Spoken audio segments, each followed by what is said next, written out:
This is a really exciting ministry. It's the deaf community coming together. We have seen people getting saved, coming into Christian faith. We've had joint baptismal services, and I think in our last baptismal service we had around about 7 of the folk behind us get baptised. We called it Fellowship of the King on a Friday, every week on a Friday, but once a month, you know, we have breakfast here and we all mix together as a church on the Sunday morning. There's so many being baptised as well and love Jesus. We've helped families and individuals by supplying them with free clothing. We've had ladies from the Women's Refuge, students from universities, and also people using the food banks that we've helped with providing them with some clothing. And we've also helped a local hospital. So we have a morning where we have members of the church, people who come to the church, they come along, and we have quite a lot of banter and some fun, because some of the husbands who don't attend the church come along as well. It's just getting community involved with a no threatening environment so that you get friendly with them and then they start to come. So it's really important for us as a church, one, to show compassion and provide that compassionate support. But we want to ensure that people understand that Christ is at the centre of our hearts, our lives, and everything that we do through the church.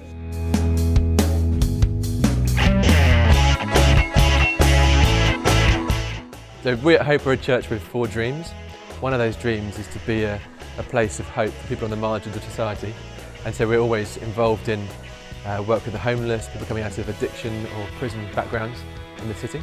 3 years ago, the Mayor of Bristol said that he wanted to eradicate involuntary homelessness in Bristol. And we, as part of the church in the city, said, what can we do in response to this?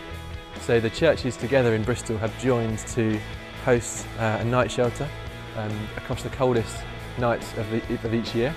So this is our 3rd year of doing it. This year there are 14 churches involved.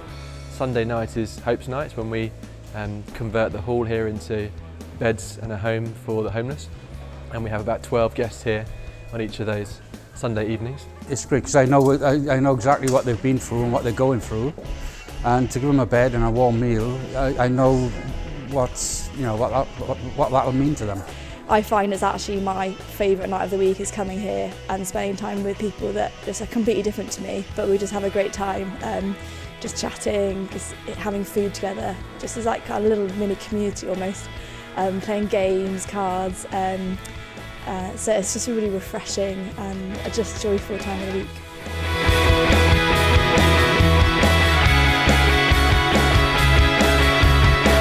The idea of setting up the Friendship Centre was because of all the lonely people in this area.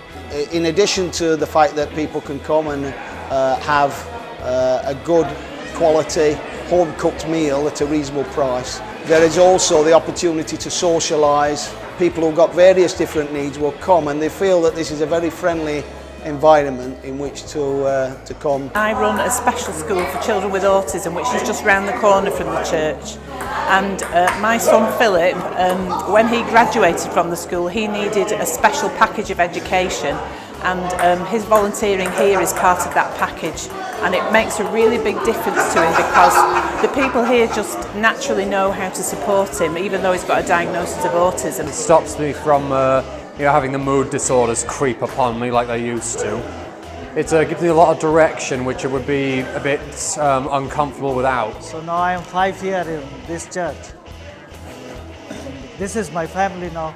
We've got a sing and rhyme group which we run on a Thursday morning, sort of just overlapping at the beginning of the Friendship Centre time. We've introduced a 15-minute worship time on the first Thursday of every month. We also run a social activity on a Friday afternoon with table tennis. It's just a way of getting out of the house and interacting with other people, and you could just talk to them and have a cup of tea and just get rid of that boredom really and give them a bit of a purpose.